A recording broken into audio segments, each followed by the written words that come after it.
मौसमी गर्मा और गर्मी में पानी की तलब बढ़ती ही जाती है। शहरों और गांवों से आमतौर पर पीने के पानी की कमी की शिकायत सुर्खियां बनती रही है। महाराष्ट्र के नासिक के रोले गांव में लोगों को पीने के पानी की किल्लत का सामना है। यहां लोगों को प्यास कुएं के पास पहुंचने से नहीं बल्कि कुएं में उतरने से बुझ जाती है। खवातीन सीढ़ियों और रस्सियों के सहारे गहरे कुएं में उतरकर पानी निकाल रही हैं। ये एक जोखिम भरा काम है। ऐसे में कोई बड़ा हादसा भी रोनुमा हो सकता है।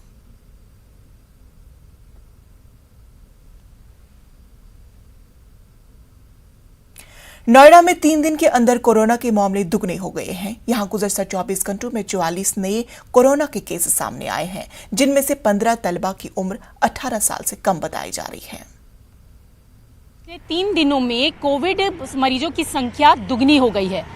पिछले 24 घंटे की बात करें तो 44 नए मामले सामने आए हैं, जिसमें से 15 बच्चे ऐसे हैं जिनकी उम्र 18 साल से कम है, जिससे प्रशासन में हड़कंप मच गया है। प्रशासन की तरफ से एक टोल फ्री नंबर भी जारी किया गया है। स्कूलों को निर्देशित किया गया है कि अगर किसी भी स्टूडेंट में कोई लक्षण पाए जाते हैं तो तुरंत जानकारी दी जाए। इसके साथ ही 68 नमूनों को जीनोम सीक्वेंसिंग की जांच के लिए भेजा गया है, ताकि नए वेरिएंट, नए स्ट्रेन का पता लगाया जा सके।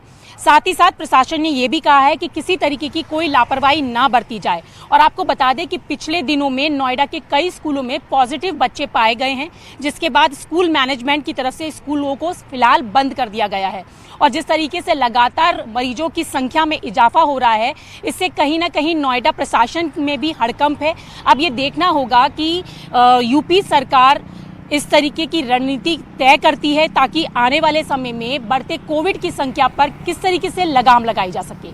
कैमरा पर्सन जगदीश उप्रेती के साथ रचना, नोएडा, न्यूज़ 18।